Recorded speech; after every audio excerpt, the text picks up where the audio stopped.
find the fretboard like this is as easy as knowing 5 simple pentatonic shapes.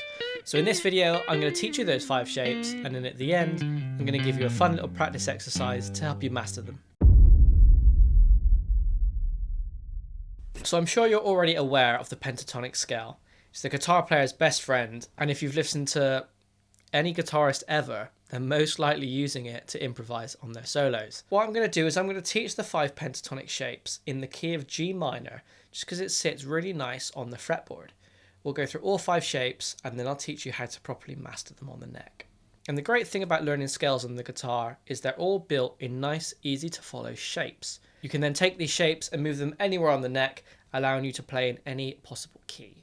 So our first shape is the G minor pentatonic scale, and I'm sure some of you are already familiar with this. If you're not, we'll just go over it quickly. I'm going to start here at fret 3 on the low E string, and I'm then going to stretch with my pinky finger to play fret 6. Now if you can't quite make that stretch with your pinky finger, it's okay. You can use your ring. I would just advise using that pinky to help keep you in shape. Then moving down to the A string, I've got my fret 3 and then fret 5. And that shape's going to continue down to the D string, 3, 5. Same on the G, 3, 5. And then on the B string, we're going to play 3, 6. And then 3, 6 on the high E string. And then we can just play that backwards, 6, 3, 6, 3, 5, 3, 5, 3. 5, 3, 6, 3.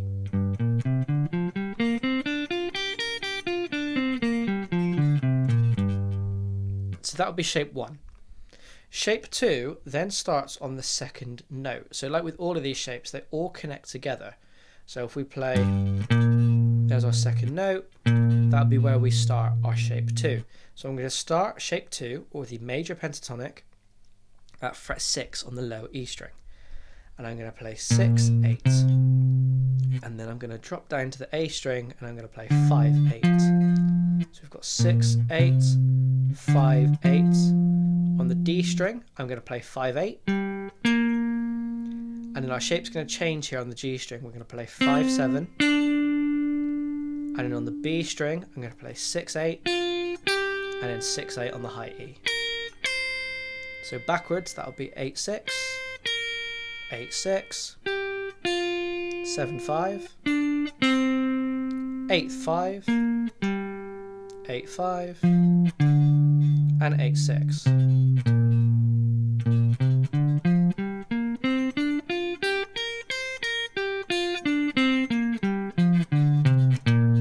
Just like so.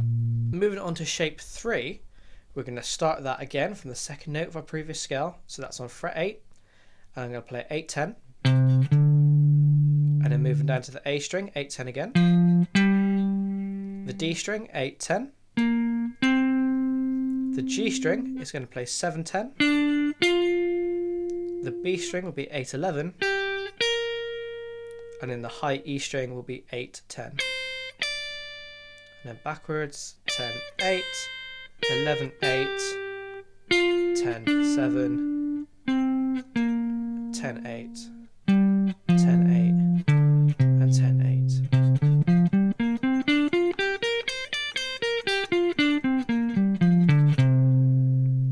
So that would be shape 3. Up here now at fret 10, we've got shape 4 of the pentatonic scale. So we're going to play 10, 13, and the A string, 10, 13. Now with the D string, we'll play 10, 12, G string, 10, 12. And on the B string, we're going to change here. We're going to play 11, 13. And I find it easier to use my middle finger there to keep me in position. And then the high E string, 10, 13. So 10, 13, 13, 10, sorry. 13, 11, 12, 10, 12, 10, 13, 10, 13, 10.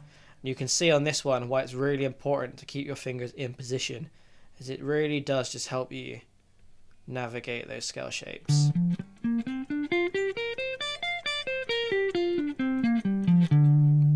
Okay, now onto our final shape, shape 5 of the pentatonic scale. I'm going to start that here at fret 13. And then we're simply going to go 13, 15 on the low E string, and then 13, 15 on the A. Moving down to the D string, we've got 12, 15, then another 12, 15 on the G, and then we've got 13, 15, and 13, 15.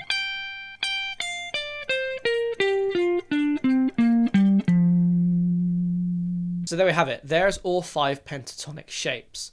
So now let's give you some practice exercises to help you master them. So the first exercise to master these shapes is to quite simply play down through one and then play up through the other. Now this is going to start to help you connect all of these shapes in a line and start allowing you to play up and down through the fretboard. So I can play down through shape 1, and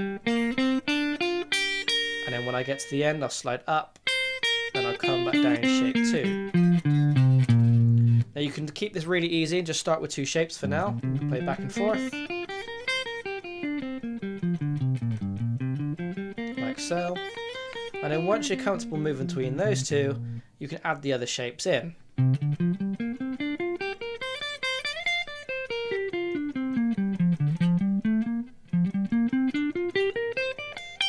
Like so.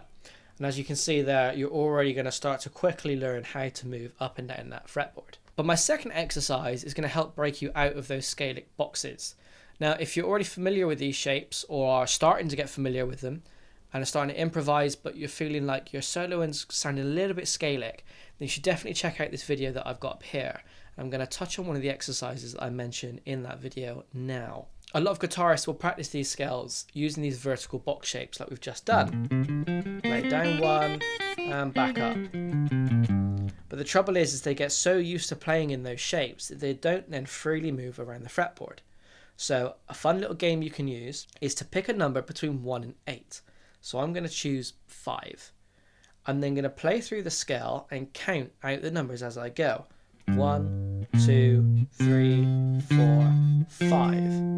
Now I've hit my chosen number, I'm going to slide up to the next scale shape and continue playing. 1, 2, 3, 4, 5. I've hit my number again, so I'm going to go back down to my first scale shape. 1, 2, 3, 4, 5. Slide back up.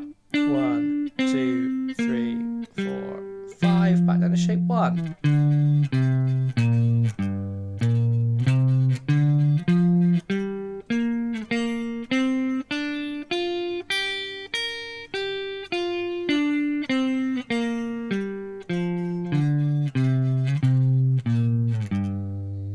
So you can see there how choosing any odd number between 1 and 8 is going to force you to move between scale shapes, sometimes in a spot where you wouldn't naturally move.